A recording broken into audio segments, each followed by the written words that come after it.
Welcome to The Megyn Kelly Show, your home for open, honest, and provocative conversations. Attorney General Bill Barr is on the way out, and Hunter Biden is under investigation by the feds. Oh, and it's Dr. Jill Biden. Today with Andy McCarthy of National Review and Salena Zito of the Washington Examiner. They're both here to help us break it down.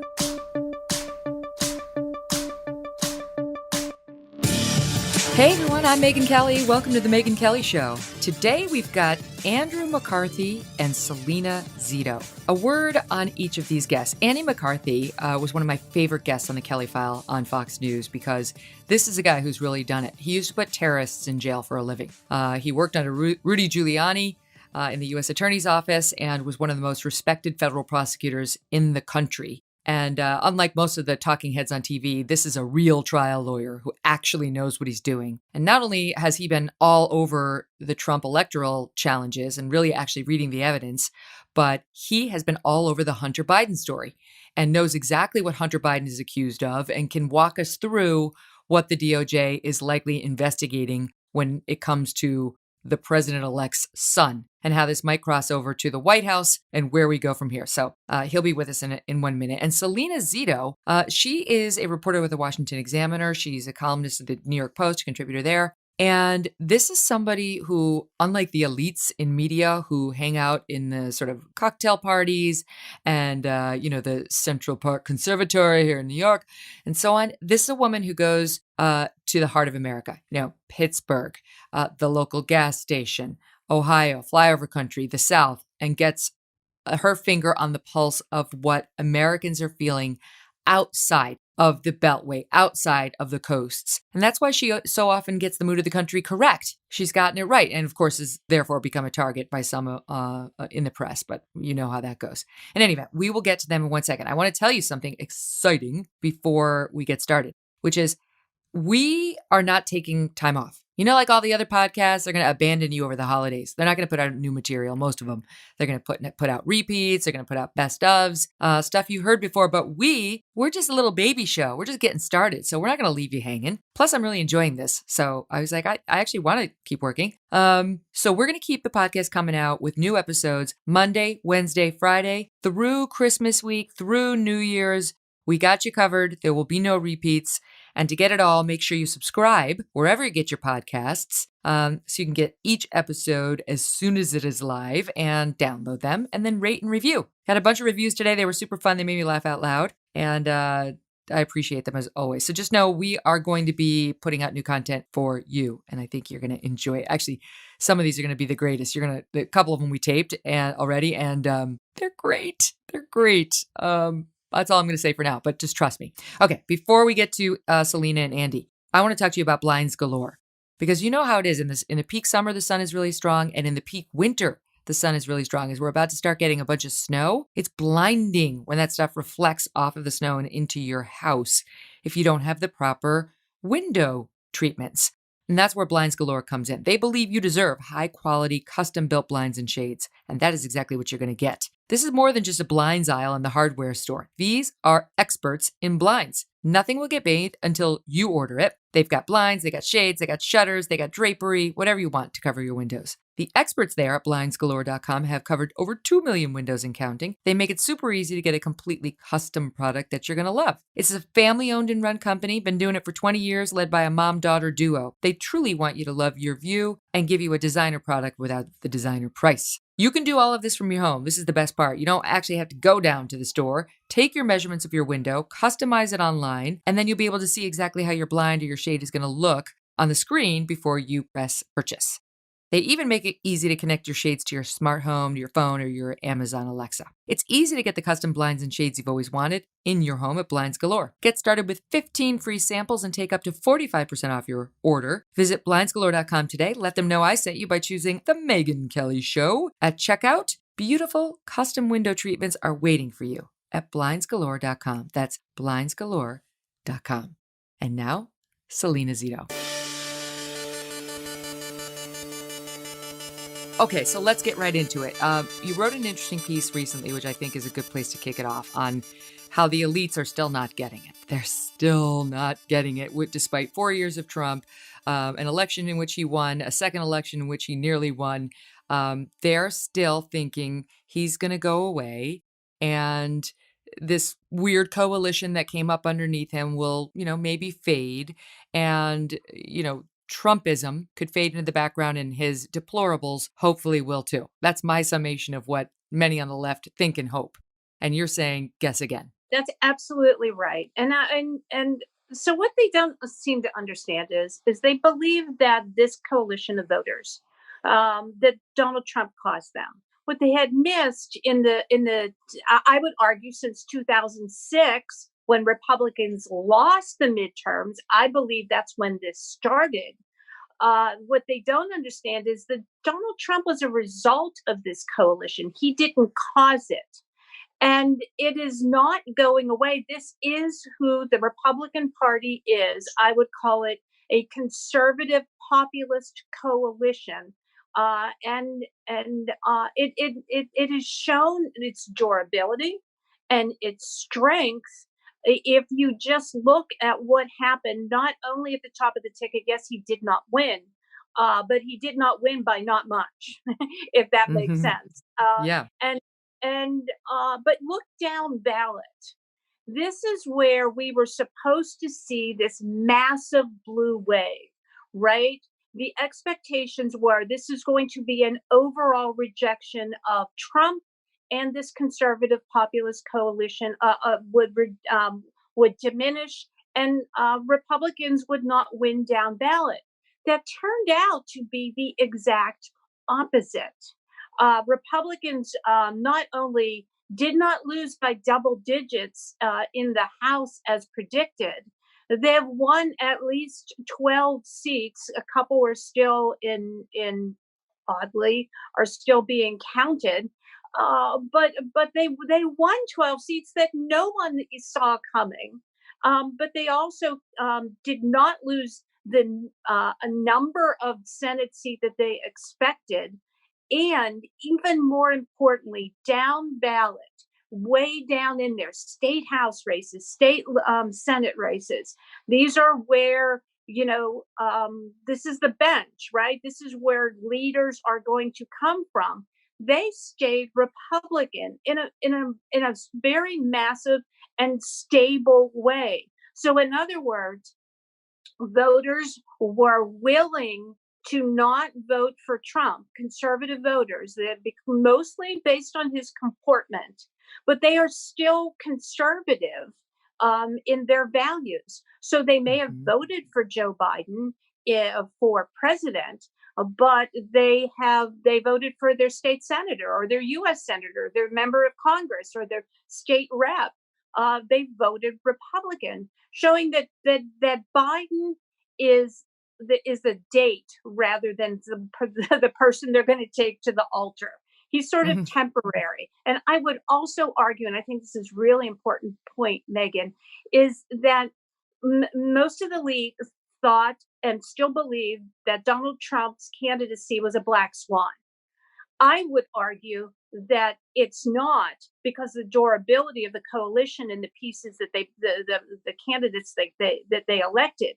But I would argue that Biden is the black swan. He is not really reflective of their base and their coalition, and he is a placeholder for the party. He is not what the party is for the future. Now, when you say black swan, I think of the Natalie Portman movie where somebody turns out to be an obsessed would-be murderer. I guess that's not what you mean. You mean not representative of the rest of the swans. Right, exactly. It was just an anomaly. It wasn't really supposed to happen, and it's not going to happen again. Now, I think for sure one of the reasons that the Republicans rejected the Democrats in so many of these down ballot races is their constant lecturing to people about how they need to talk and live and think, and wokeism and cancel culture and the squad. And I think most Americans just don't want to live like that at all. And Biden was acceptable for the top of the ticket because he hasn't really been woke, although we'll see whether he can be manipulated by them. Early signs, I would say, are not good. But anyway, that already has manifested in the news, and it's a stupid dispute, but it really blew up this week, and I wanted to get your take on it. So I'm sure you know what I'm talking about, but there was an op-ed in the Wall Street Journal, and what happened was this guy Joseph Epstein wrote an op-ed. This is his opinion, and it's entitled "Is There a Doctor in the White House? Not If You Need an MD." And he criticized basically when people who have PhDs or other doctorates calling themselves doctor as kind of, like, who do you think you are? And he said he began the piece with Madam First Lady, Mrs. Biden, Jill, kiddo, a bit of advice on what may seem like a small, but I think is not an unimportant matter. Any chance you might drop the doctor before your name? Well, he should have put a trigger warning. Trigger! Trigger! Because the administration, the incoming administration, lost its mind. And then, of course, the media lemmings followed just as directed. And you would have thought, I mean, he was telling her, don't vote, get back in the kitchen and shut the you know what up. I will tell you, just to kick it off, I didn't think there was anything sexist about this. I think you could say this to male or female who's using the term doctor. And it is a little annoying. It's a little annoying when somebody who's not an MD wants you to call them doctor. It just is. That's my own take on it. But I thought it was amazing how the Biden administration incoming sent out their signals, and man, did the media respond. Yeah, I absolutely agree with you. I think using the word doctor when it is it in her position of education is great to use in academic circles, right? Hmm. Because they sort of like to, show off their degrees. But outside of academic circles, it really doesn't have much meaning. And that not only that the incoming administration is completely tone deaf on that, but also that our profession what amplified that tone deafness shows the problem that the media, but also establishment and institutional members in politics still don't understand the people that vote for them. And in case in point, I have argued this many times, whether it is politics or whether it's the media, whether it's Hollywood, whatever the large institution is, they need more people um, in their boardrooms, in their decision maker meetings that are more reflective of the people that they serve, or the people that are Hmm. their consumers, or that are the people that buy their products or want to vote for them. In other words, if there was someone in their administration that went to a state school or sits in a pew every Sunday, or just would say to them, guys, it's a little too much. I Right. think I just think y'all need to just step back. I'm really super proud of what you've accomplished academically, but that doesn't serve anybody well to be scolding them for not using titles. We are a country that does not use titles, period. It's sort of Yeah. why we got involved in this little revolution. But that's what she does everywhere. I mean, her Twitter handle, I think, is at Dr. Jill Biden or at Dr. And whenever she has a television appearance, she wants to be introduced as Dr. Jill Biden. Now, the Wall Street Journal points out they don't even refer to Henry Kissinger as Dr. Kissinger. So, like, her PhD in education probably doesn't carry the weight from the University of Delaware. She thinks it does. But to me, this whole thing was a sad reflection on her. The need to be called by this honorific, the need to have every media organization use it and to put it in your Twitter handle is sad. It says something about her that I think she doesn't want to be saying. And then as I started reading about this, it came out that indeed the whole reason she's doing this, the whole reason she got the the um the PhD to begin with was because she said, and I quote, I was so sick of the mail coming to Senator and Mrs. Biden. I wanted to get mail addressed to Dr. and Senator Biden. That's the real reason she got her doctorate, according to an LA Times story that was done on her in 2009. She was sick of the mail addressing her as what she perceived as a second class citizen. I'm sorry, Salena, but like the media, this is gross. Most of us get annoyed when somebody with a PhD wants us to call them doctor, and she's not even in like the therapy field. Like I can make the case for a Dr. Phil, right? Like, okay, he's at least like helping people. But she's an educator. And I just think like this is very telling about where we're going to go. They saw an opportunity to act woke, to virtue signal, to try to throw the sexism charge where it didn't belong. I mean, just to give the audience a flavor, here's what we got. Mrs. Biden's spokesperson, Michael LaRosa, issued a tweet to the Wall Street Journal. You should be embarrassed to print the disgusting and sexist attack on at Dr. Biden running on the Wall Street Journal. If you had any respect for women at all, you would remove this repugnant display of chauvinism from your paper and apologize to her. Then Elizabeth Alexander, soon to be First Lady's communications director. Sexist, shameful. Be better at Wall Street Journal. Two more. Doug Emhoff, that's Kamala Harris's husband, tweeted, Dr. Biden earned her degrees through hard work and pure grit. And he's making her sound like a Marine. She's an inspiration to me, her students, and to the Americans across the country. The story would never have been written about a man. Says who? How do you know? And then there's Pete Buttigieg's husband, Chasten, I can never get that right. And he says, the author could have used fewer words to just say, in my day, we didn't have to respect women. Can they stop? This makes my brain hurt. There's a couple of things going on here. First of all, she's not requiring people to call her Dr. Biden. She's demanding it. Second of all, her reasoning behind it is sort of sad. If that's the only reason you want to achieve a doctorate is because of not having a title on when you receive mail, is kind of there's some serious issues going on there. If that, and unless that was just a flippant remark, and even then, making a flippant remark about that is also just sort of a sad reflection of sense of self. I don't live in DC or New York. I live in Pittsburgh, which is what I call the Paris of Appalachia, and there's a lot of people around here that do a lot, and the people that I cover, right? Like I cover the Midwest, I cover Appalachia, and the people around here don't really think much of titles. It's more about what you accomplish and how you serve people.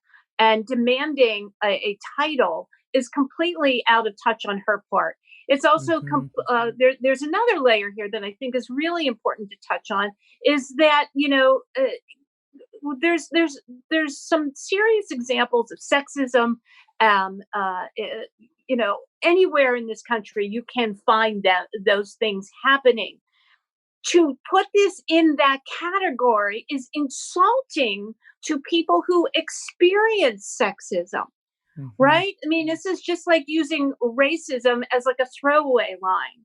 There are people that experience serious racism and sexism, and putting these little outrages because you didn't use a title as examples of sexism it diminishes some of the experiences that women have had. And then it's also this coordinated event, right? Do they not think that people do not understand that as you look at these series of tweets and you look at these series of outrages, examples of being outraged, there is a common thread of wording that they use, that that they all got together like on a Zoom call and say, okay, y'all say this and you say 100%. That. And it's these are the type of things that really annoy people. And I think to a very more important point, period, is that elected officials don't ever seem to understand why they're sent to Washington. This is not one of the reasons why the Bidens are going to the White House. These parties keep voters keep sending them a message with their vote, and they keep misreading this. They keep misunderstanding why they were placed in the White House. Making an outrage over a title is certainly not one of the things we wanted to see them talk about with our vote, with the vote that people cast for the Bidens. And it's fake. It's fake. It's manufactured outrage to get headlines that they think will boost support among their Democratic base. And it's the typical media virtue signaling that we see in every story that involves race or gender or trans people. Like the media's first instinct is, I have to be on the right team. I've got to be on the right team. Sexism? Yes, I see it too. Racism? Yes, there it is. without stopping to think as humans. I will say my own interpretation is the only word in there that's even arguably potentially sexist is the kiddo. But as the Wall Street Journal explained in its own defense, they referenced how Joe Biden publicly refers to her, Jill Biden, as kiddo, including in his 2012 Democratic convention speech. It's not like just a private term of endearment. So No, yes. come on, what's good for the goose, right? So anyway, I love the Wall Street Journal's ultimate response. They essentially gave a middle finger where they said, if you disagree with Mr. Epstein, who by the way has been like removed from the Northwestern board, their website, he's getting almost canceled now. So the Wall Street Journal's response is write a letter or shout your objections on Twitter, but these pages aren't going to stop publishing provocative essays merely because they offend the new administration or the political censors in the media and the academy. Yay! Yay! That is great. That is our job in the news organization, is to have these robust, provocative voices that should make people think. I also think that our profession misreads the power of Twitter in that they think that everyone is on Twitter and is viewing every tweet with bated breath. I think the Pew Research Center study that they did earlier this month on how many people actually use Twitter is sort of fascinating. I think it said, let me see here, just 10% of users on Twitter produce an astounding 92% of all tweets, and Wow. 69% of those highly prolific Twitter users are Democrats, and they're not even reflective of moderate, normal Democrats that are all across the country. They are the most progressive of Democrats. So it is fascinating to me that they also go on with these outrages and use Twitter. It's almost as if they're just talking to themselves to satisfy their own ego. You can feel that when you're on there. By the way, it's Dr. Kelly. Just in case you were wondering, I have a Juris Doctorate, and I too would like to be referred to as doctor. But and for the record, my dad was a PhD. He had a PhD in education and taught PhD students for a living at universities, and never wanted to be called Dr. Kelly. He said, just call me Professor or Mister. That's fine. In the classroom, you call me Professor. Outside, I'm Mr. Kelly. It's just, again, back to my original point.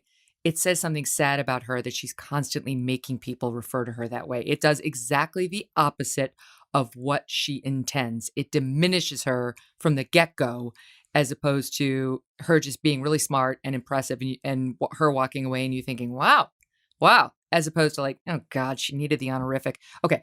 I want to switch gears with you and ask you about Governor Cuomo.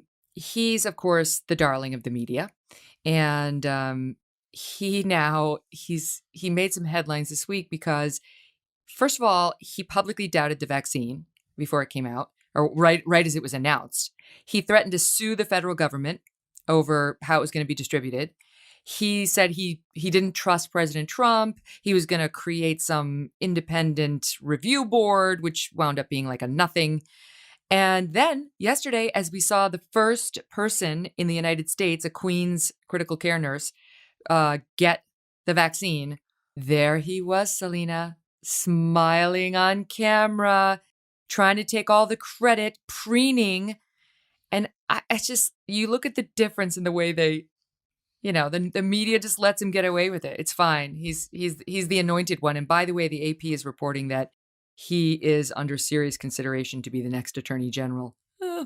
Uh, well, Megyn, one of the things that I heard a lot from people in the early days, weeks, and years of the Trump administration is not the criticism of how the press treated him.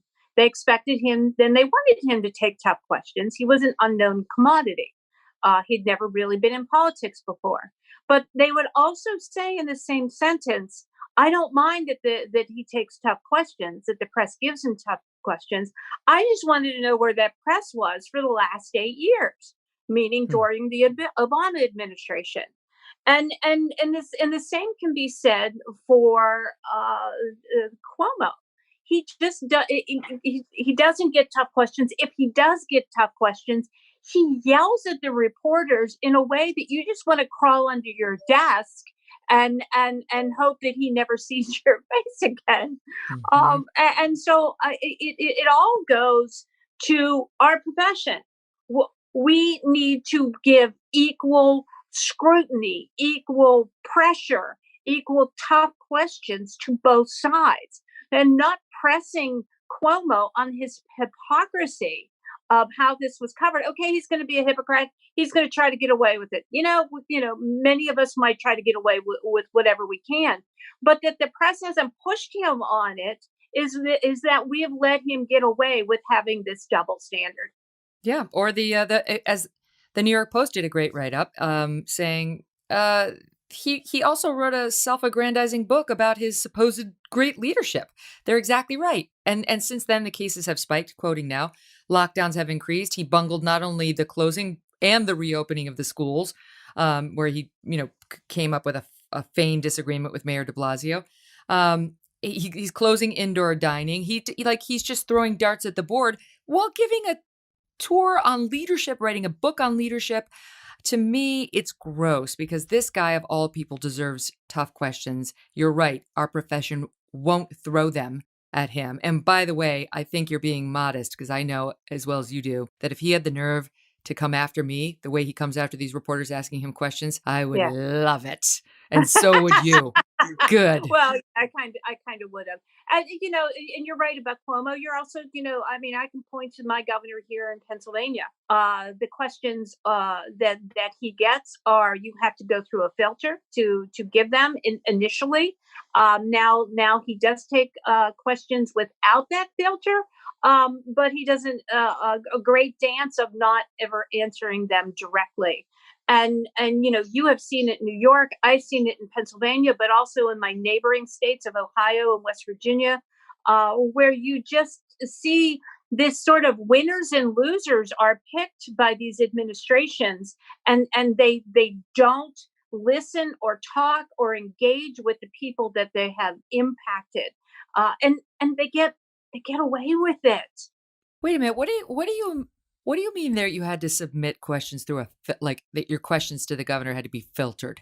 That in the very beginning, now we're talking back in March. The questions had to come. You had to submit the questions to the press secretary, and then someone would read the questions out loud, and then he would answer them. Now that practice has stopped.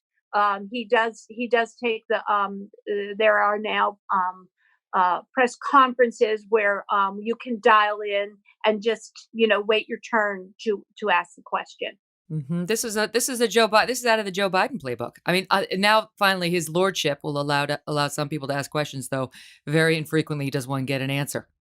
Yeah, that's absolutely true, and I think that there's a lot of people in our profession who have forgotten the value of the follow up question. Um, I don't know what's happened with that, but Hmm. it's fair. It's a normal practice for a reporter to ask an elected official a question, and for them to answer that, and to give the answer they want. But traditionally, reporters have then been able to say, "Well, wait a minute. That's not, what about this?" Well, there's very few wait a minute experiences. One of Hmm. the things that Donald Trump will be remembered for, there would be a lot of things, but he was so available to the press. It was astounding. That's right. They didn't like what he said, but he was available to them. Yeah, that's exactly right. But our job is not to like what they say. Our job is to continue to ask questions, That's and right. whether you liked him or not, he made himself very available, and that is something that I am concerned that we are not going to see with this administration, this next administration.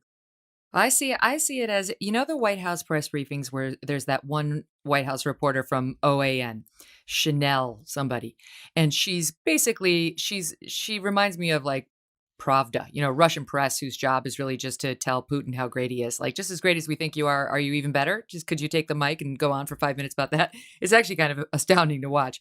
But I see her towards Trump like that. And I see the rest of the media, the mainstream media, in that same way toward Biden and for that matter, Cuomo.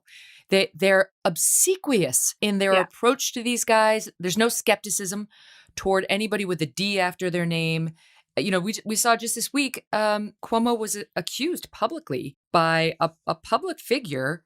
Her name is Lindsay Boylan, who's a former aide of his, of sexual harassment. I can't wait to see the in-depth reports on this from all the mainstream media and, the same ones that put on the bogus Kavanaugh accusers without so much of a whiff of credibility, that the alleged gang rape person, and it was all lies. Right. They're going to be a lot more skeptical when it comes to her than when it comes to Cuomo. Yeah, and it sort of goes back to what we talked about before with these larger institutions, including large media, where everyone is sort of has the same background, right? They all live in the same super zip code. Either if you're in DC or New York, most of the zip codes surrounding those areas are some of the wealthiest in the country. And they all have, great careers. I mean, and great accomplishments academically. But so everyone, is at the same social events. There's no diversity of ideas within that set of reporters, and so I think that's why we see a lack of intellectual curiosity because what they see with Biden is sort of what they believe in. So it doesn't click to them that, wow, maybe we should question this, or wow, this might affect people that live in Southern Illinois or who live in Kansas or who live in Western Maryland in a way that it doesn't impact us.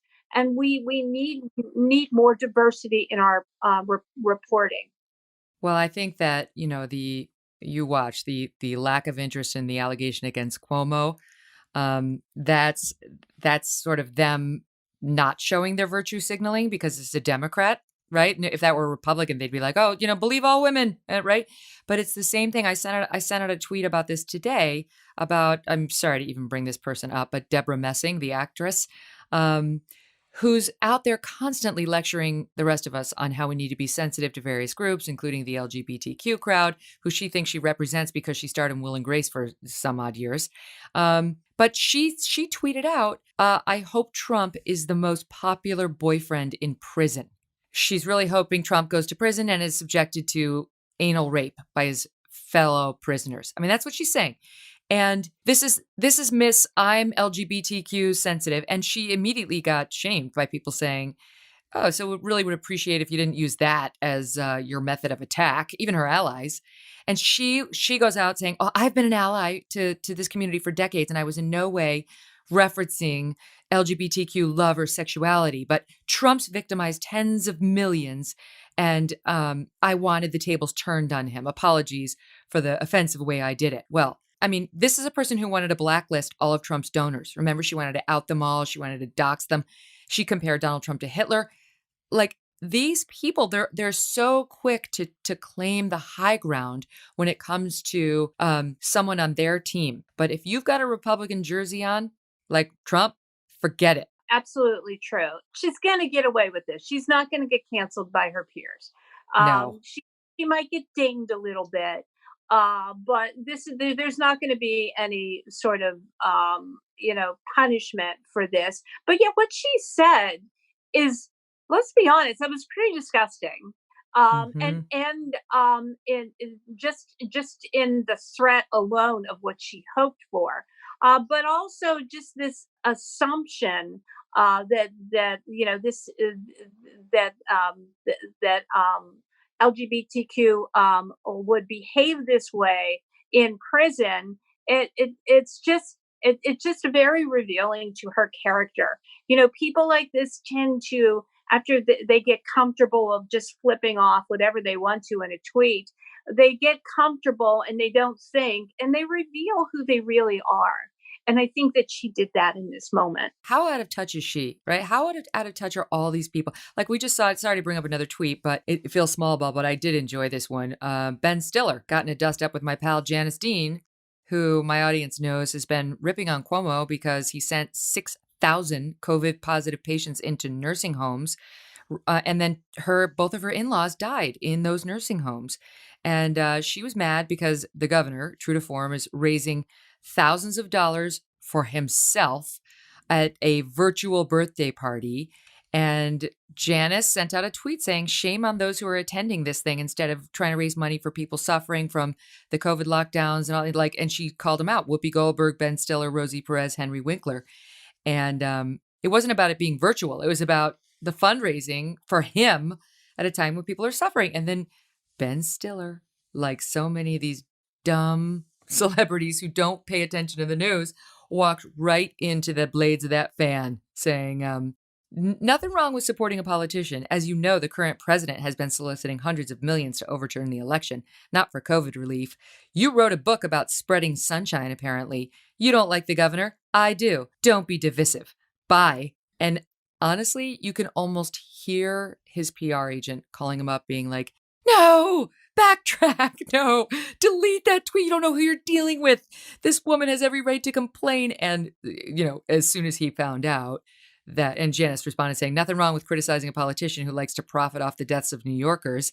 And then she said, you're right. I don't like the governor because his policies help kill my husband's parents. Enjoy your fundraiser. Now, he wound up deleting the tweet. He apologized. I'm sure he was advised, apologize immediately. But this is how out of touch they are, Salena. It's like, it's fine. Go ahead. Attack her. She's the one being divisive by saying, maybe you shouldn't be doing a fundraiser in the middle of the lockdown for yourself. But that's how they think, that it's all about getting their guy who's got the D jersey, with more power and in the right office. Janice is a friend, a dear friend. And what she, her and her family have gone through has been just devastating. But she has taken up arms and become a warrior for the people that were lost and for families who have lost people.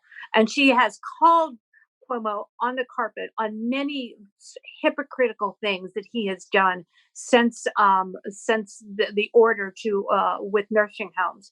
And to your point, again, Hollywood, what an out of touch entity.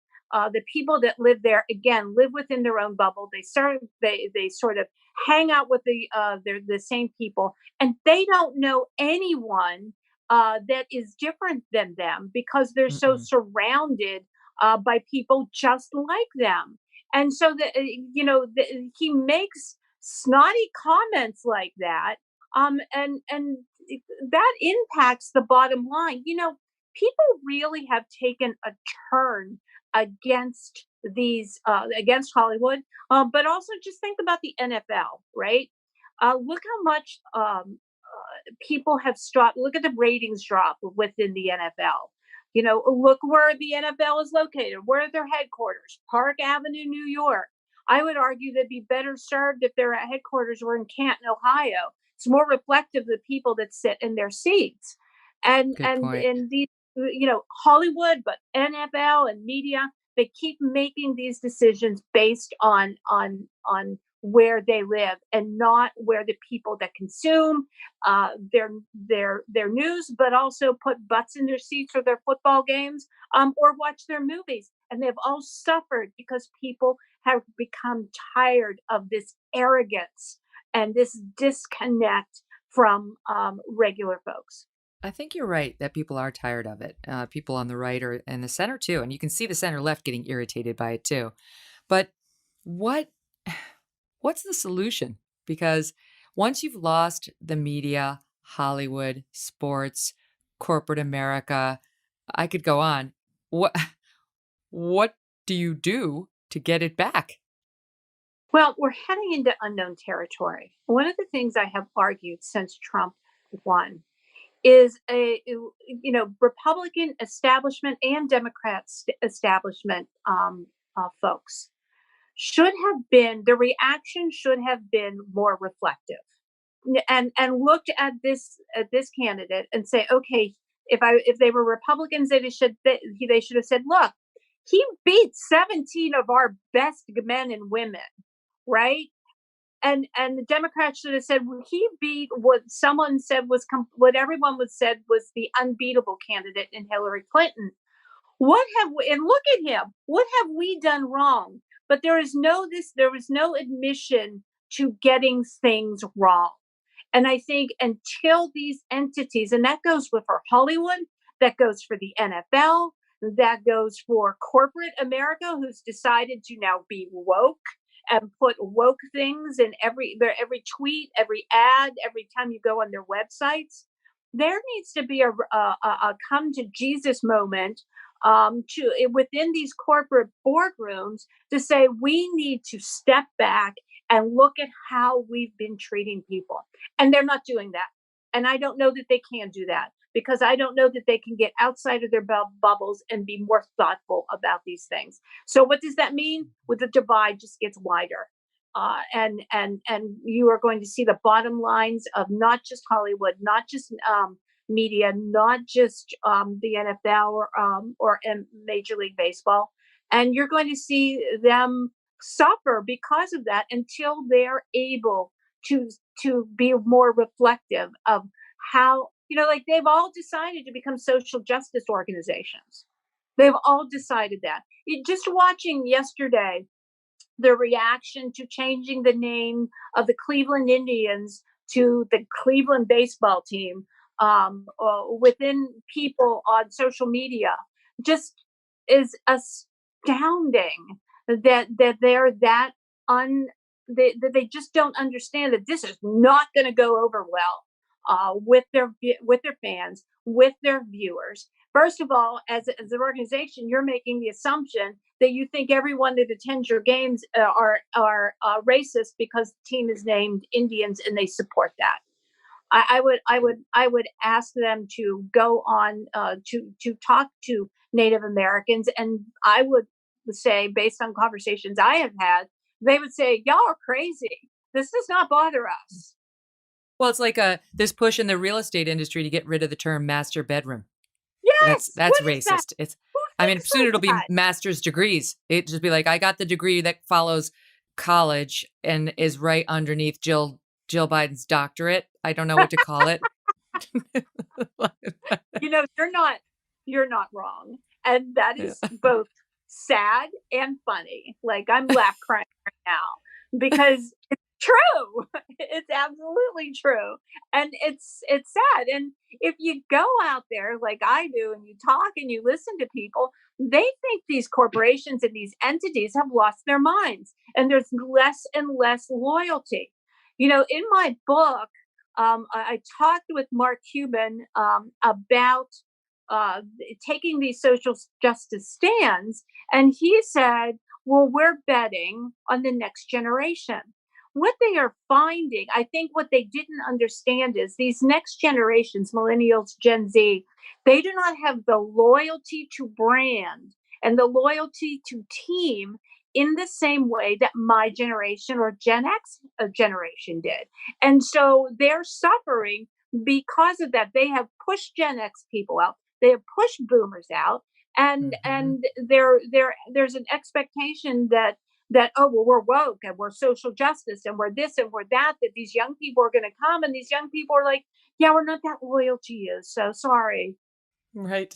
Well, I had Cuban on the program, and he totally denied that the fall in ratings for the NBA, of which he owns a team, for those who don't know, had anything to do with their wokeism, and it was patently obvious that it did. And he's like, no, it didn't have anything to do with it. And then later that day, after the interview aired, the head of the NBA came out and said, yeah, we're getting rid of that next year. Yeah, we're not going to do anything. And of course, the almighty dollar reigns in the end, so maybe that's the way forward. But I think to end where we began, your point was, this doesn't go away just because Trump is no longer president. This is the beginning. This is like mid beginning. It's not the end. I'll give you the final word. Yeah, absolutely. This coalition was formed not because of Trump. He was the result of it. Since the election, if you look at the results down ballot and overall, this conservative populist coalition became bigger, younger, and more diverse, and had more of an impact on American electoral politics than I think people are still willing to acknowledge. Even the president, from President Trump to incoming President-elect Joe Biden. Neither of them have really acknowledged or understand how broad this coalition it is, and do not understand the impact not only that it'll have in American politics, but also in American culture and American consumerism. And they keep ignoring it at their peril. In a minute, we're going to be joined by Andy McCarthy, and he is going to explain the Hunter Biden investigation and details you may never have heard. Like, why did some honcho over in China give Hunter Biden a diamond worth tens of thousands of dollars? This doesn't smell good, people. So he's going to break it down in a way you can actually understand coming up in 1 second. But first, if you have not yet tried Superbeats Soft Chews, you are missing out. This could be your New Year's present to yourself. I love Superbeats Soft Chews. They make me feel more energized without the jittery feeling of coffee. Plus, they taste great. They're packaged conveniently. You throw them in your bag before you go off to work so you can have them on the way or while you're sitting in your office. Superbeats Soft Chews combine non-GMO beets with a powerful new ingredient, grape seed extract. It just sounds good, doesn't it? And it is. The grapeseed extract used in Superbeats Chews has been clinically shown to be 2 times as effective at supporting normal blood pressure as a healthy lifestyle alone. Think about that. We're talking about going into the New Year's. We got a couple of weeks here, but it's coming at us. And you're thinking about, how can I improve my life? Here is one way. Improve your blood pressure. Better blood pressure means more energy, the way nature intended, without all the jittery stimulants. Now you can take just 2 delicious chews a day, anytime, anywhere, to get the blood pressure support you need and the energy you want. That's key. And this holiday season, when you buy a bag of Superbeats Chews, you can get a second for 50% off, 50% off, plus free shipping when you make your purchase at getsuperbeats.com/MK. That's getsuperbeats. Beats is obviously BEETS.com/MK. GetSuperbeats.com/MK. And now, Andy McCarthy. This is a perfect day to have you. One could say we were prescient, although we didn't know this was going to happen. But Bill Barr is leaving, and I know you're his fan. Why do you think he's going? I think he's for a long time been kind of whipsawed between a media and a legal culture that really despises Trump in a irrational way. And Trump himself, who as president just has never tried to conform not only to the disciplines and the traditions of the presidency, but how they interplay in a way that's very important with the Justice Department. And I think that's been an uphill climb for him the whole way. But he's a big boy and this is his second tour of duty. So it's not like he didn't know what he was getting into. But I just think he's got, at most he would have been there for another 5 weeks. So he's leaving a little bit early, but it really did get kind of ugly. That's why it was weird, right? Because it's like, why wouldn't he just see it out to the end? He's been AG for all his time. Just see it out to the end. Well, he may think that he's got a handful of things that he can get done. He doesn't need 5 weeks to get them done. And the weekend, I really think the weekend was bad, Megyn. I mean, the president turning on him the way he did and the attacks, I think the recent attacks have probably worn on him maybe even more than he realizes, but certainly more than was apparent to me. All right, let's get the listeners up to speed on what we're talking about. So the Attorney General's going.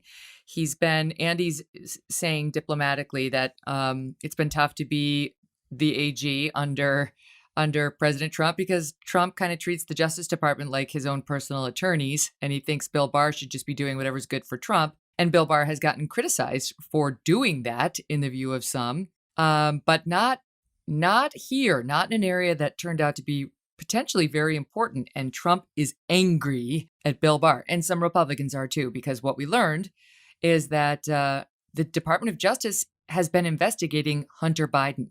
You know, the story that was totally buried, that was actively suppressed by Twitter and Facebook as nonsense because some left-winger at Twitter decided it wasn't true before the election. I mean, it's crazy what happened. So they didn't just not report themselves, these news organizations, but Facebook and Twitter actually suppressed the story.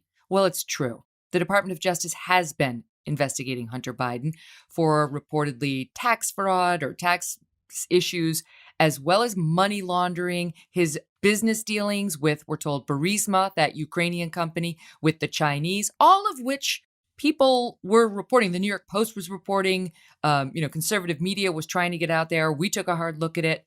And now it turns out to be, it looks like there's some there. Anyway, Bill Barr announces after the election, guess what? We've been investigating. Well, and Hunter Biden came out and said, oh, they're just looking at my taxes, which sounds like BS, but I'll ask Andy about it. Anyway, so there's been two things to come of that. Number one, what the hell's going on with Hunter Biden, and is he heading to jail? P.S., how does it affect Joe? And number two, why didn't Bill Barr tell us this before we all went to vote on who's going to be our next president? And that's the thing Trump's mad about, that it wasn't disclosed prior to the election. Can we take those in reverse order, Andy? Yeah, sure. Well, I was critical of the way Trump talked about the Justice Department before Barr ever came along. And I think that for the reason that it turned out for Barr to be intolerable at a certain point, which is if the president talks about ongoing investigations, then you lose not only the reality of an even playing field that you're supposed to keep with Justice Department investigations, but the perception of it as well, which is equally important. So if you want to have integrity with the court and derivatively with the public, you can't have a situation where the president is talking publicly about people who in the system, in the four corners of the justice process, are presumed innocent and have a variety of rights to fair proceedings. And it's not about being a great guy and just caring about the integrity of the system. As a practical matter, you screw up the case if you talk about it publicly. It turns the court against you. It becomes not impossible, but it becomes much more difficult to get a jury, to get a fair proceeding. And the government, the Justice Department, is ultimately responsible not just for winning the cases that deserve to be won in a justice sense, but to making sure that the process is just. So this was a problem before Barr came along, and it became a high stakes problem, I think, in connection with the election, obviously, once Biden became the candidate. And I think from Barr's perspective, the Justice Department leaned forward about as far as it could without doing the kind of thing that Jim Comey got fired for at the FBI. I mean, I think what Trump basically wanted was for Barr to come out and have a press conference like Comey had and lay out the evidence against Hunter, except not say we're not going to indict him, say at the end, this is why we're going to indict him. He's going to jail, and so's his old man. Yeah, right. Exactly. In fact, he kept saying, why isn't this one in handcuffs? Why hasn't that one been indicted? What's the Justice Department doing? They're all asleep with Durham because he's not doing anything either. And in the meantime, that's simply not the way the Justice Department works. First of all, you're not supposed to speak until you're ready to charge someone. And if you never charge someone, then you never speak. Now, there are certain situations like when you're looking at government misconduct, especially if it's Justice Department misconduct, then you have not only a right, but probably an obligation to be public about that. But when you're just talking about the application of the criminal law to a person, even if the person is the son of the guy the president is running against, you have to treat that like a normal case under normal Justice Department rules. And when I say the Justice Department leaned forward, what I mean is that we all knew when the New York Post started to run these stories about the infamous laptops, that those laptops were seized by a federal prosecutor in Delaware. That was widely reported. They were seized on the basis of a grand jury subpoena. Under Justice Department rules, you can't just issue a grand jury subpoena. There has to be an investigation. So the fact that even though the media was saying that, this is all Russian disinformation, The fact is, the Justice Department seized the evidence under a grand jury subpoena, which makes it quite clear that there's an investigation. Can I just stop you there? And So just to of take course. a quick walk down that lane, that's, to me, what made the refusal to report on the Hunter Biden news so egregious. Right. Forget Tony Bobulinski. I think he proved credible, and nobody came forward and said this guy's a nutcase. But forget him.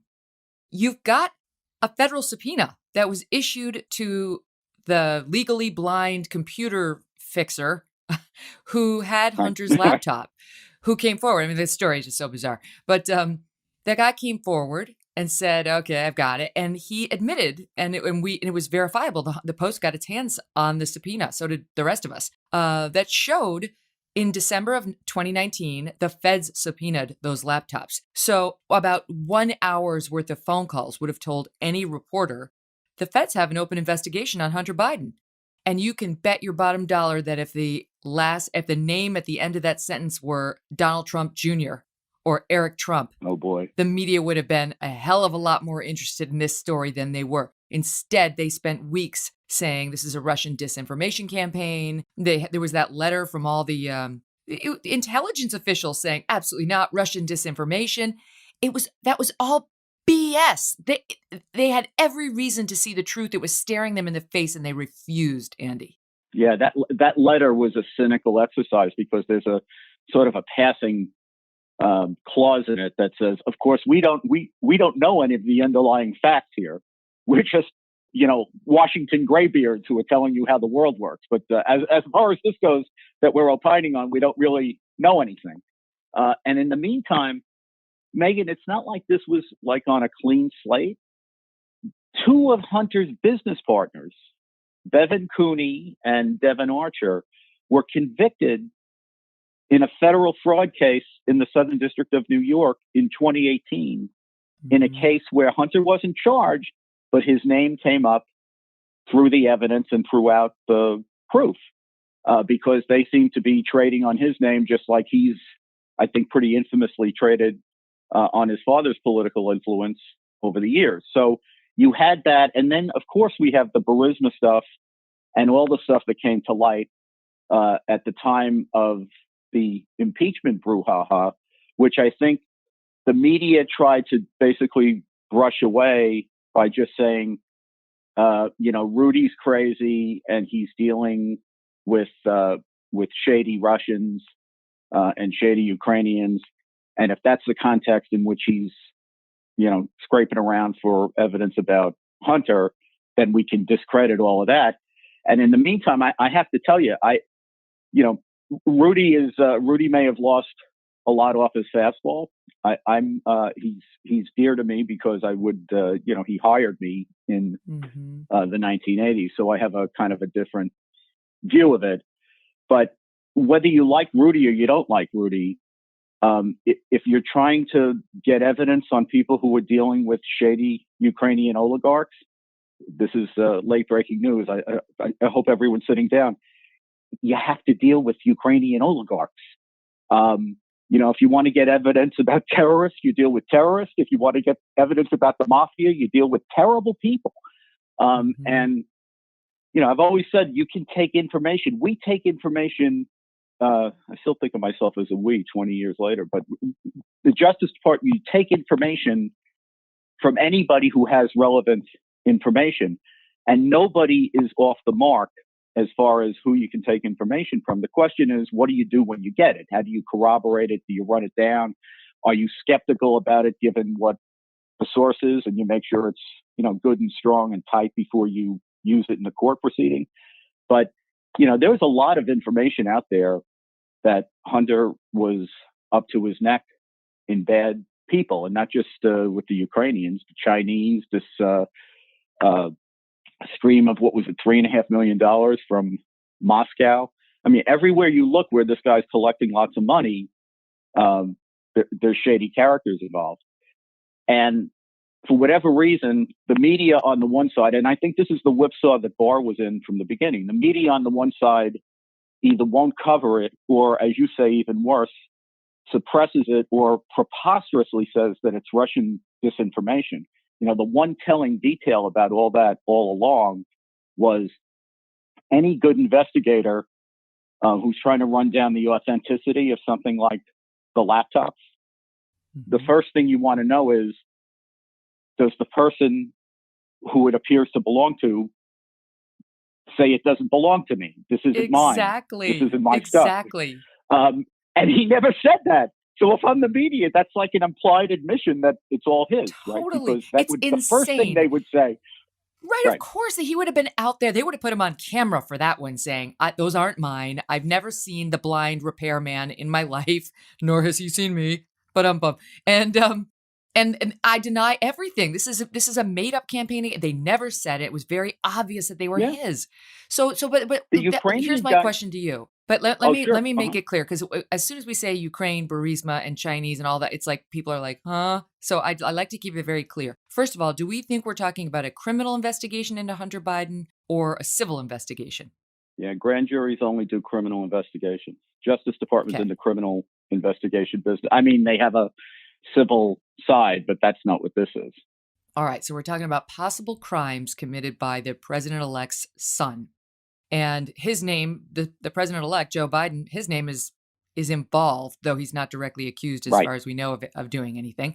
So we've talked about the Burisma scandal on the show and elsewhere before. Hunter Biden was getting $50,000 a month to sit on the board of this gas company, and he knew nothing about natural gas.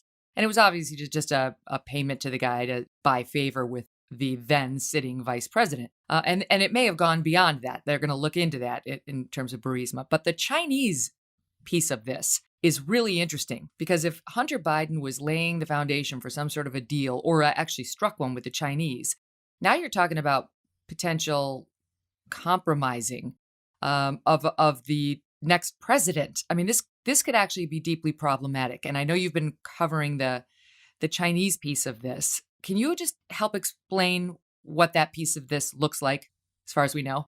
Yeah, there's two different streams, because there's two different business ventures that he got involved in. And let me just, in an overarching way, say, you can see why the Justice Department people would be very frustrated dealing with the president. Because, with the second of the income streams from China, which is the one that Bo Belinsky, who you mentioned before, provided information about and was a participant in, there's a lot of money that came in, like, about $5 million. So you would think, instead of running around saying, why isn't the Justice Department doing anything? Where is the FBI? Why hasn't somebody been arrested by now? You would think that the question the president would be asking would be, did you get the $5 million? I mean, what other question? This is like, what this is about payments for influence. And whether it happens to also be an indictable crime in a political context is beside the point. The question is, did you guys get the $5 million or not? And it's beyond me why the Trump campaign was unable to just pose that question in a very clear way, or at least say, you have three countries here, Ukraine, Russia, and China.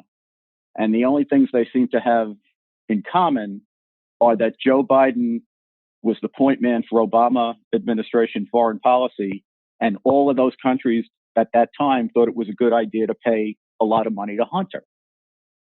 As a political, what difference does it make whether they get indicted or not? That, seems to be the pitch that they couldn't make. But on the Chinese stuff, there is one venture where Hunter goes over to China on Air Force Two with Vice President then Biden, and basically strikes a deal with an outfit that's got pretty heavy duty ties to the Communist Chinese Party and the regime, and they basically back that is the Chinese do, the business venture with all kinds of guarantees and streams of credit, and make available to Hunter and his partners a lot of opportunities, very lucrative ones that wouldn't be available to other people similarly situated. And then there's a second stream, which is much more interesting, where they're talking about ultimately a big energy venture. I think it was in Arkansas. And ultimately, this was going to be lots and lots of money, but it was going to be a $10 million advance at the start. That was what Bobulinski was brought in to kind of, because he's got experience in corporate governance and structuring transactions of this kind. He was the one who was brought in to structure it. I don't mean structure in the money laundering sense. I mean structure in the legitimate sense. And at a certain point, he gets very frustrated because Hunter is pushing to be paid a lot of money for this. And I think that there's part of the story is that Jim Biden, who is the Vice President Biden's brother, is also cashing in here. And they're not really doing anything to add value to the venture other than to bring the Biden name to the venture. And ultimately, Hunter. And just to interject, that's the one. So Bobulinski gave an interview to Tucker, among others, and he said that Jim Biden and he met, and Bobulinski asked him, because you're talking about the Joe Biden name being used and striking this crazy deal with the Chinese, where 8 figures, and that he asked Jim Biden, "How are you guys getting away with this? Aren't you concerned?" And Bobulinski claimed that Jim Biden laughed and said, "Plausible deniability." The implication is that they knew what they were doing was shady, that it was kind of gross, and that they were using the Biden name in a way that probably wasn't going to fly with the public, but they wanted to make money. And that's maybe one of the things that's being investigated. We've heard reportedly it includes the Chinese dealing. So keep going. I just wanted to give some color to the Bobulinski piece there. Yeah. So the guy that the interesting thing is we find out ultimately, Megyn, that this venture, that the Chinese people on the end of the venture that Hunter is dealing with, there's a FISA warrant on at least one of them, who actually Hunter in the story gets crazier as it goes on, but Hunter, who really isn't a practicing lawyer, ends up representing this guy in connection with the investigation. And his job is to try to find out what the Justice Department is up to. And what we ultimately learn in connection, his name is Ho, and what we ultimately learn in connection with his prosecution, he ends up getting a 3-year foreign corrupt practices sentence. And I think got deported. We think he got deported back to Hong Kong. Wait, and this is who? Can you just reiterate? Who is that? Who is Ho? His name is Ho, and he is the business partner of the main guy on the second Chinese venture. Both of them have very high ties to the Chinese Communist Party, the military intelligence apparatus, and the reason that they become fabulously rich in this business venture is because basically they're backed by the Chinese government. They run this thing that went from nothing to a kind of a multi-billion-dollar top. It was like 220 on the Fortune 500 at one point, or something along those lines. So anyway, this guy, the first guy whose name is a Chi, he is the one who Hunter negotiates the deal with, and who presents Hunter with this diamond in the middle of their. I love this piece of it. This is the best part. Oh, Keep going. It's great. Yeah. And he's in cahoots with this other guy who is prosecuted by the Justice Department.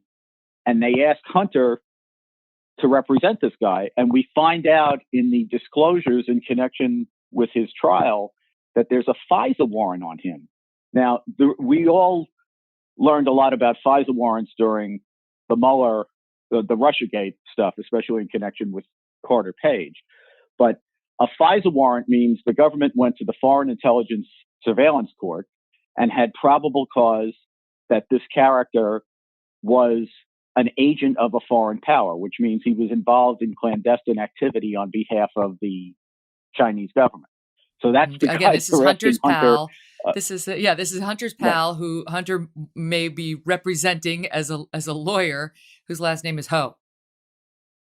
Yes, and the reason I think that that's so significant is that got disclosed. That piece of it got disclosed in, was it February of 2018? I think, may have been 2019. Off the top of my head, I don't remember. But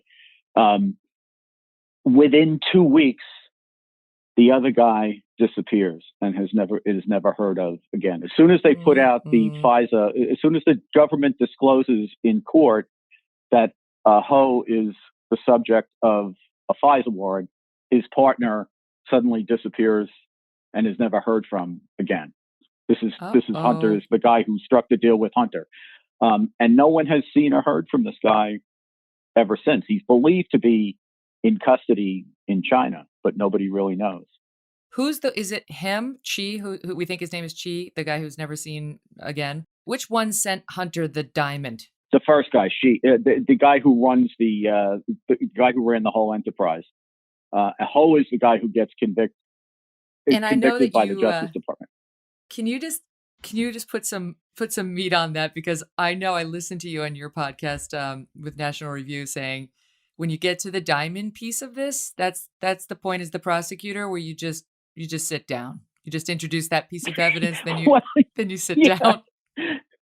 Well, yeah, because in every trial, especially when there's a complex trial, what the prosecutor's job is, and I guess I could be doing a better job of it now, but the job is to take things that are complicated and try to simplify them, come up with 2 or 3 thematic things that the jury can hang their hat on, because these are going to be lay people. They're not going to be extraordinarily versed in high finance and international intrigue and the like. So you want to give them like a few things that you can hang your hat on, and that's the kind of a detail in a negotiation where they're talking about doing, as you say, an 8-figure deal in connection with energy down in Arkansas, and there's all kinds of arcana that is involved in all of that.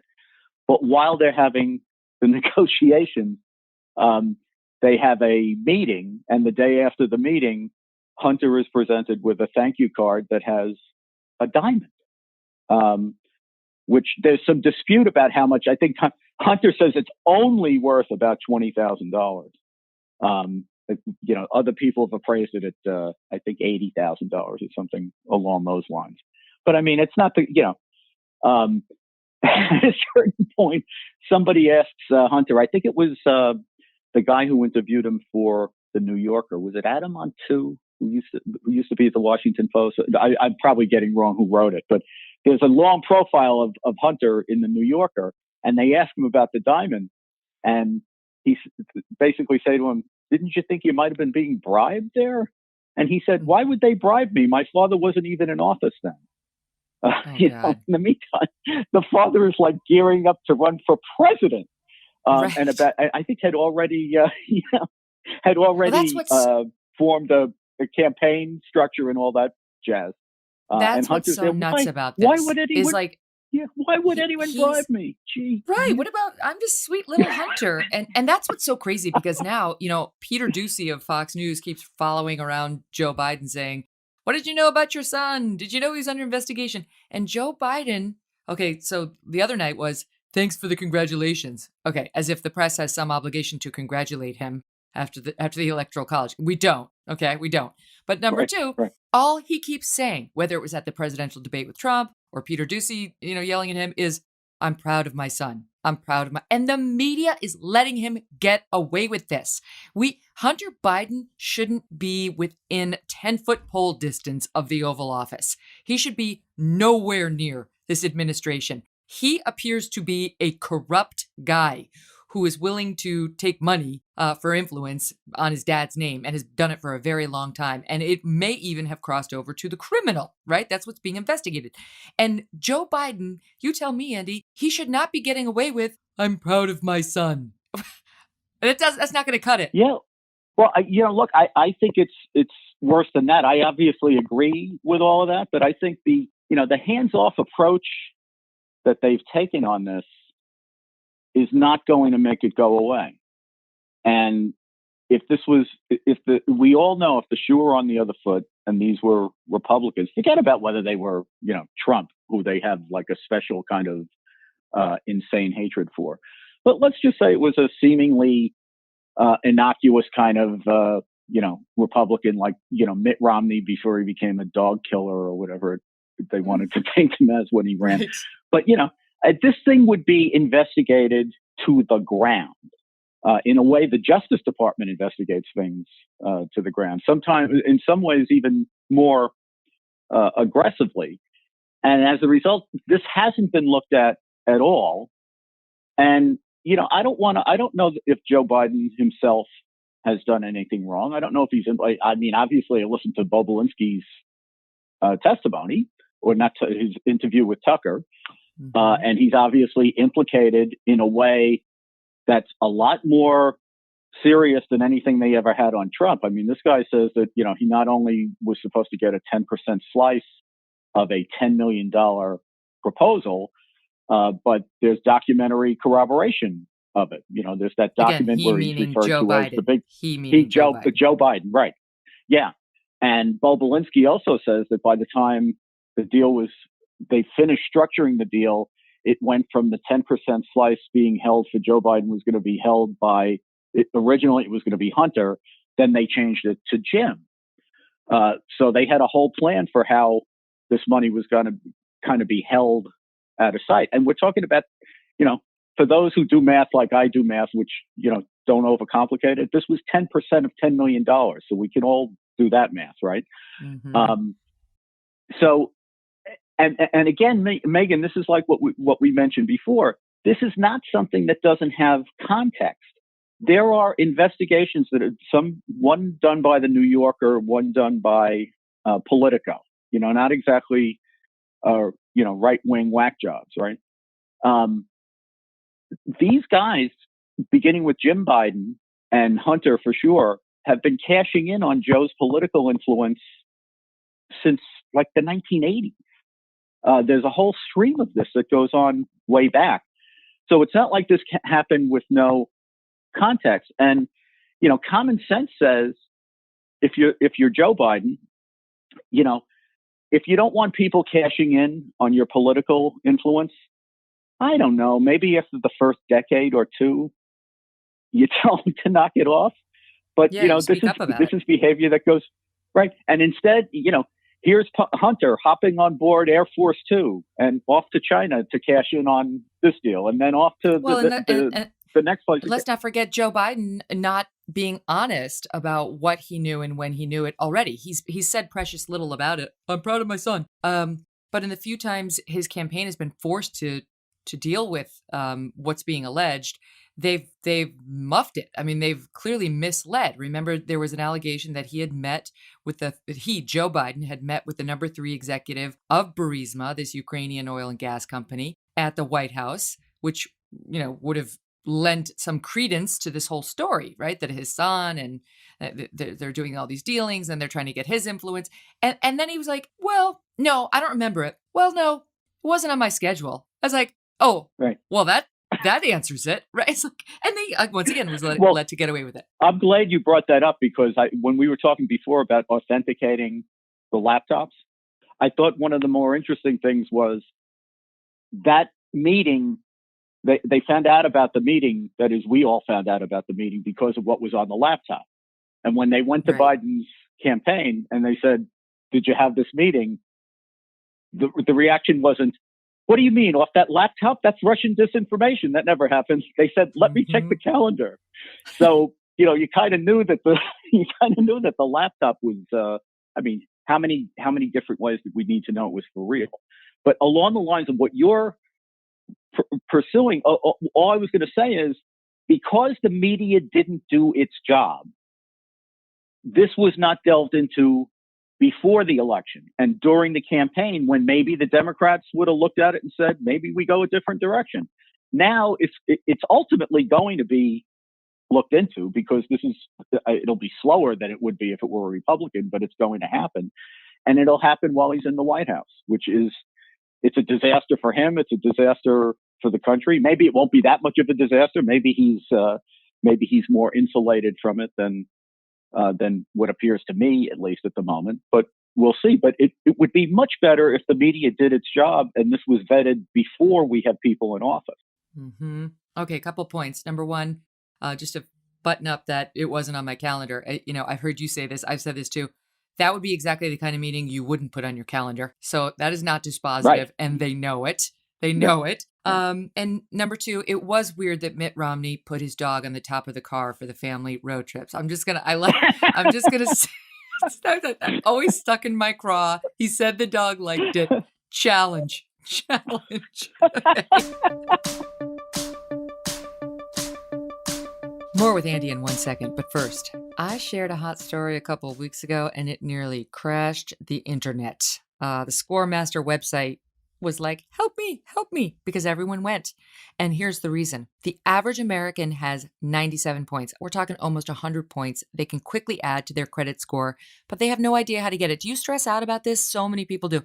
Back when I didn't have any dough, I really stressed about my credit, which sucked. And I would have loved to have had this service with Scoremaster.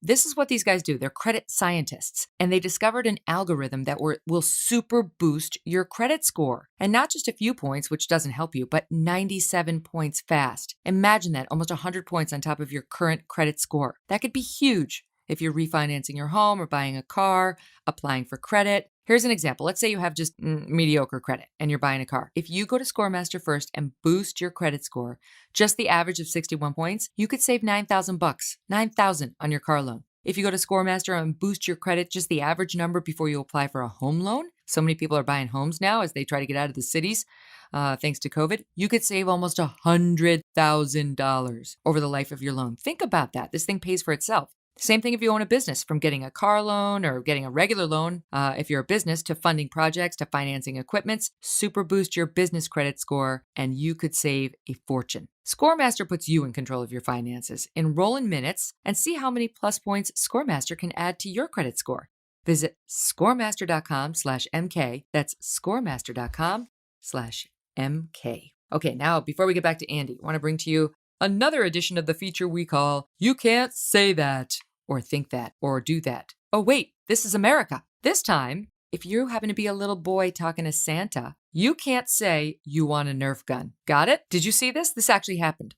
A 4-year-old boy, 4, in Illinois, was making a socially distanced visit to Santa at the mall. It's a little hard to hear him, so listen up, and here's what happened. What do you want for Christmas?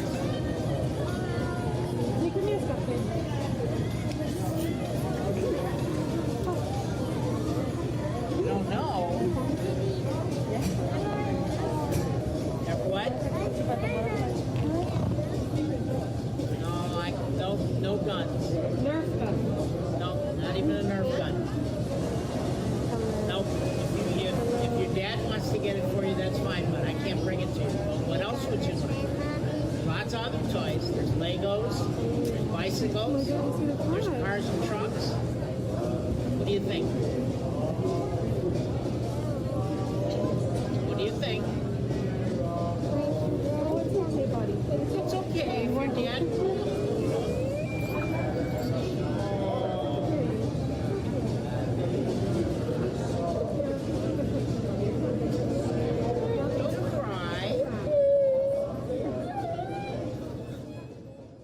What a jerk. Can you believe? What would you do if Mall Santa did that to your kid? So apparently gun control Santa will not drop a Nerf gun down the chimney, but he suggests that the boy's father can buy it for him instead. Enter the hero of this story, who, believe it or not, is Steven Crowder.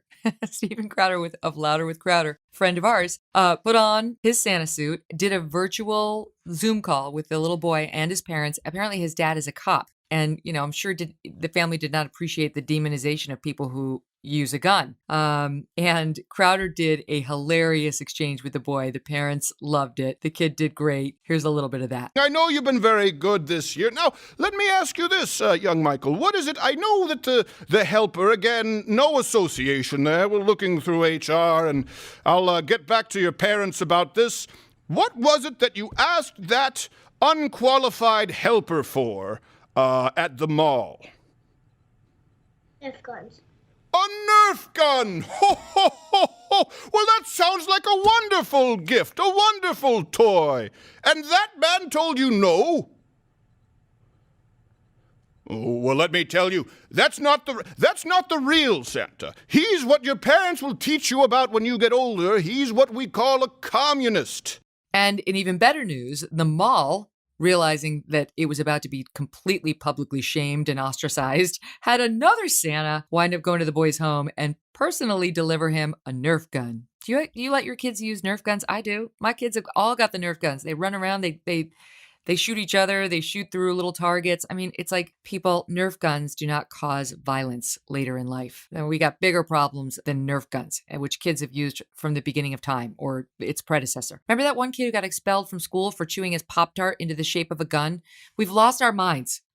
Anyway, Merry Christmas, and remember, kids, if you ask the wrong mall Santa for a toy the far left thinks is bad for you, Santa might make you cry, so you can't say that. Oh, wait, this is America. Back to Andy. You say this will be looked into, but how? Because right now, of course, we started this with who is investigating it, the Department of Justice, and Trump's anger that Bill Barr did not disclose that prior to the election. But we're about to have a new president come in who's going to appoint a new attorney general, one more favorable to Joe Biden, we think. And Chris Coons, Democratic senator from Delaware, was asked about this recently, and he said, "Oh, no, we don't need a special counsel." That was the question. Given Democratic AG, we assume under Biden administration, should we be getting a special counsel here? Because there's a chance Biden could put his thumb on the scale, or somebody loyal to Biden at the top of the DOJ could put his thumb on the scale. And he said, no, we don't need that, because Biden's not going to use the Attorney General's office as his own personal counsel the way Trump did. So you can trust the DOJ. What do you think? Well, I would like to be more sympathetic to Coons because I hate the institution of special counsel, even though I grudgingly acknowledge that there are certain situations, and this certainly is the classic one, where you would resort to one. My own view of it, for what it's worth, is that what makes a special counsel pernicious is you're bringing somebody in from the outside who's got one set of targets to pursue. And every other investigation in the Justice Department competes with every other investigation for resources, and you work on it given what the relative importance of it is and the chance of making the case. And with the normal prosecutor's office, if you can't make the case in a reasonable amount of time, you close it and you move on to the next thing, which doesn't appear to happen with special counsels. What happens with special counsels is they investigate things to the ground that wouldn't be worth the normal prosecutor's time very often.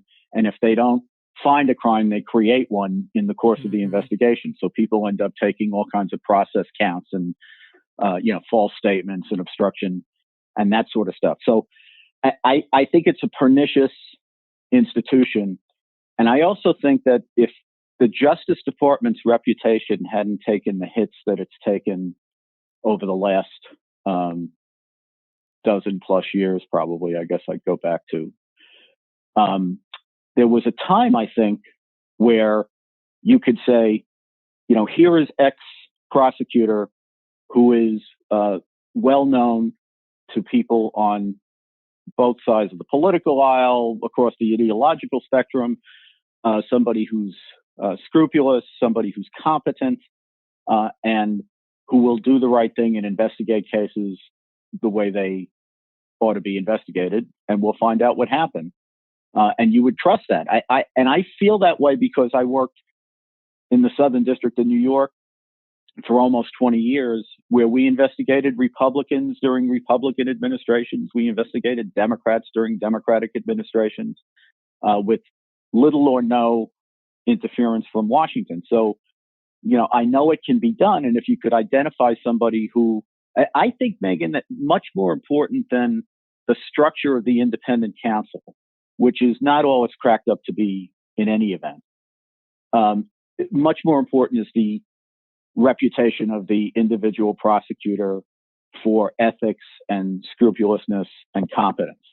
So I think if the Justice Department had a Michael Mukasey or a Merrick Garland, to take an example from both political sides, who may have their political points of view, but are very ethical lawyers and were very, very strong professional ethical prosecutors, the public could take comfort that the investigation would be done in a competent way. You'd have to worry about whether the political appointees in a Biden Justice Department were trying to put pressure on the prosecutor, but you could, that's the kind of thing that Congress can keep an eye on, particularly the Senate Judiciary Committee. And you could have a decent amount of faith that the investigation would be done the right way.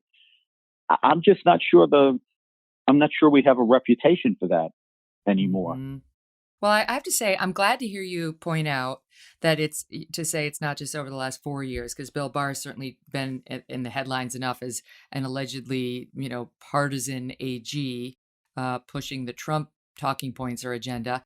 And people forget Eric Holder was probably the most partisan AG we've seen in decades. I mean, he came out and owned it and said, I am an activist attorney general. I see that as my job.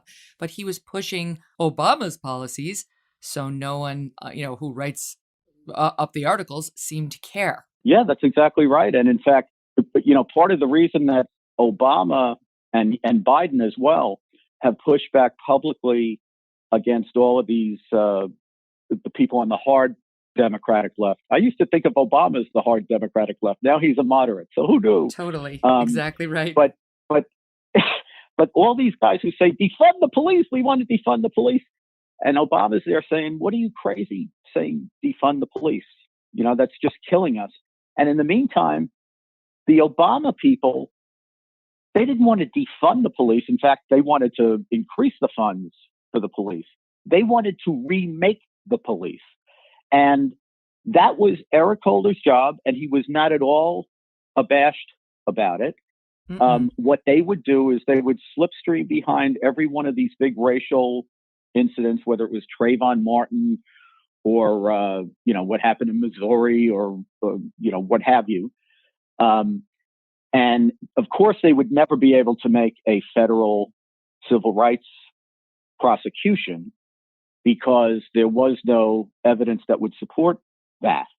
But what they would do is, slipstreaming behind these incidents, they would open up under a 1994 law that Clinton signed off on. This is the one that the one that Biden used to call the Biden crime law, but no one wants to be associated with it anymore because a lot of people went to jail for a long time over it, right?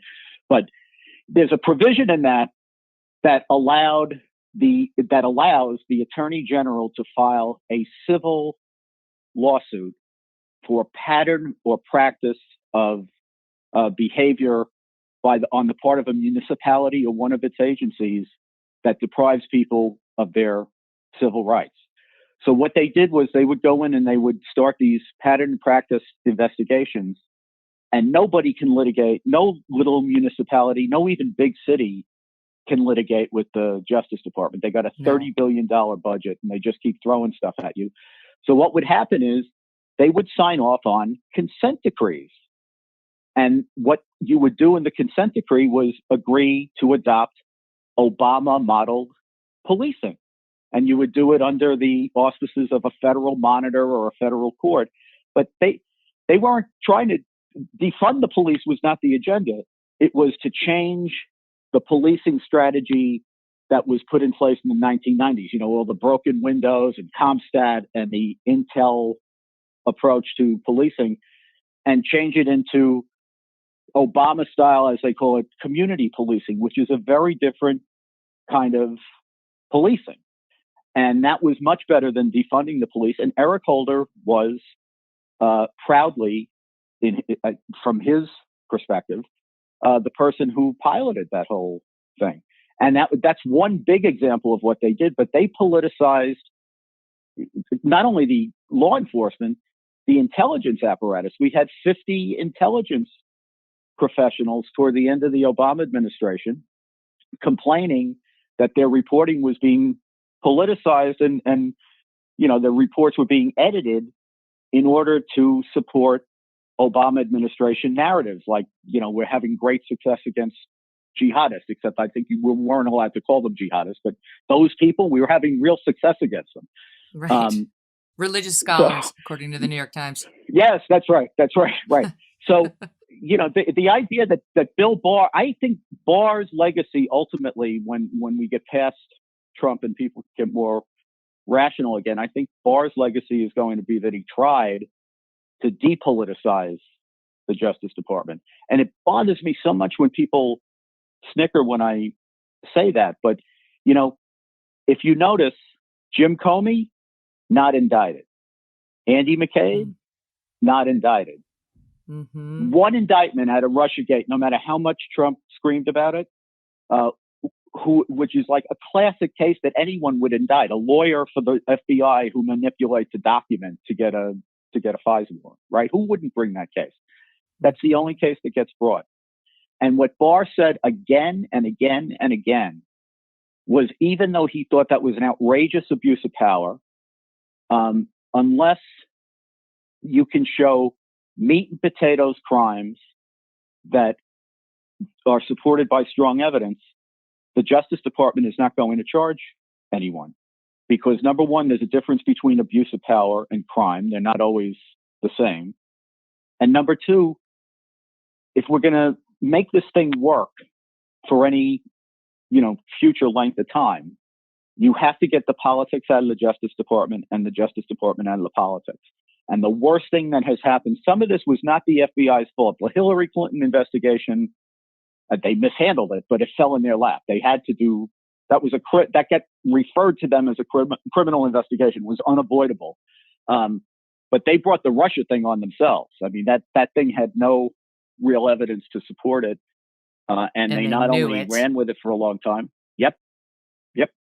So I think a lot of what Barr's tried to do, much to the president's frustration, is get the politics out of the Justice Department and make sure that stuff didn't get politicized, like the Hunter Biden investigation. And, hopefully that'll be his legacy. I want to make one other point about Holder, then I want to ask you a quick question about Trump and the election. But we had Shelby and Eli Steele on the program not long ago, and they just did a documentary called What Killed Michael Brown in Ferguson. And they took a look at not only the fact that even Holder's DOJ could not conclude that officer did anything wrong. They concluded, based on all the eyewitness testimony, that he was 100% justified. They couldn't make a case against him. Everyone behind closed doors, at least, would tell the police Michael Brown was charging the cop at the time he shot him. And the contrary to the media narrative, which was hands up, don't shoot, which we now know was a lie. And by the way, at the time, it was pretty obvious it was a lie, too, notwithstanding what you saw on CNN with Sonny Hostin and Sally Cohn with their hands up and somebody holding a sign saying, hands up, don't shoot, was all a lie. And whatever. Okay, so I digress. But he was pointing out that Eric Holder, and Democrats are quick to say, oh, but in Ferguson, he also condemned the Ferguson Police Department as racist. He also concluded that. But if you go back and look at this, I asked Shelby about this. I said, he said, for example, I know they're racist because, number one, I've seen some bad emails, and, no organization is perfect. It's not great to see those kinds of, bad jokes and so on. But it doesn't necessarily mean the department itself is racist. He said, well, the tickets, the traffic tickets in Ferguson, which, the city of Ferguson, he said, is, I think, 65% Black, but 80% of the people who got the traffic tickets are Black. And therefore, that shows systemic racism in the police department. And Shelby was pointing out, if you look at the greater Ferguson area, because not only the citizens of Ferguson proper drive through Ferguson, but like the greater area is over 90% Black, right? So like Eric Holder didn't want to see that. What he wanted to see was systemic racism and to come up with a reason to basically take control of policing. As you point out, he tried to do time and time again. He called himself President Obama's wingman. So I'm so tired of Democrats lecturing us about how Trump has, for the first time made the DOJ this partisan organization. They just weren't paying attention, or they didn't care during the Obama administration, because those of us covering it, especially as a recovering lawyer, I thought it was just egregious what Holder was doing. It was egregious. So if you don't like what Bill Barr is doing, you take a listen to what Andy's saying about what actually happened while he was at the helm. And even under the least generous interpretation of Bill Barr, you can't get away with that without acknowledging the reality of the Obama years. All right, I'm stealing the last word on that because I know we're short on time, and I have to ask you, you've been very, very careful looking at the lawsuits, looking at the actual pleadings, watching what Giuliani, as you point out, your old boss, and others have been saying in court. And now it's done. It's over. The legal challenges are done. There's a few sort of like embers on a fire that are still there, but there's no chance of undoing the vote. That's my take. A, do you agree with that? And B, can you just tell us, because I thought your write-up of what happened when Trump's lawyers finally got into the Wisconsin court. The Supreme Court tossed his last case there in a 4-3 decision. And you took a hard look at it and said, what happened there was really kind of stunning. And I just want people who love President Trump and think, if he'd only been given a chance and court after court, he could have made this case, to hear from you what happened. Yeah. And look, I supported President Trump. So, yeah, no, you're not rooting against him. I wanted to, right. But, the fact is, they've run around, they've lost now. Look, when the New York Times says they're like 1 in 50 or 1 in 49, they're counting a bunch of stuff. Like they're counting every little motion that got made that got ruled against them as if it were a separate case. But they haven't done well. I mean, they've been every place they've been able to plant and try to make a big case, they've failed. And I think it's very interesting that when leading up to this case that you're just asking me about, in Michigan, they, with great fanfare, talking about fraud, filed a federal lawsuit.